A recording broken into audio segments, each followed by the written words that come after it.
This is the 10-gallon tank, and I made some changes.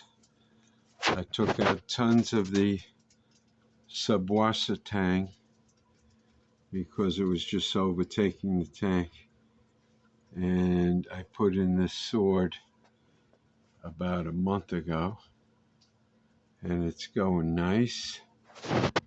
And I lowered the light. I put a real small cheapo light because I think I'm getting too much light for these plants. But the sword plants growing all around across the tank.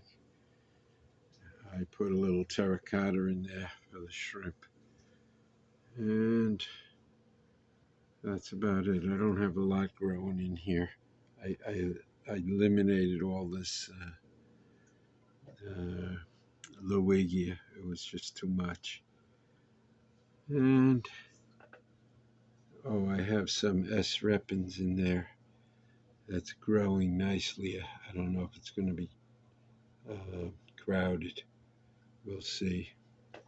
And as you can see, I'm running about one bubble, one every second. And that's about it for now. Thanks for watching.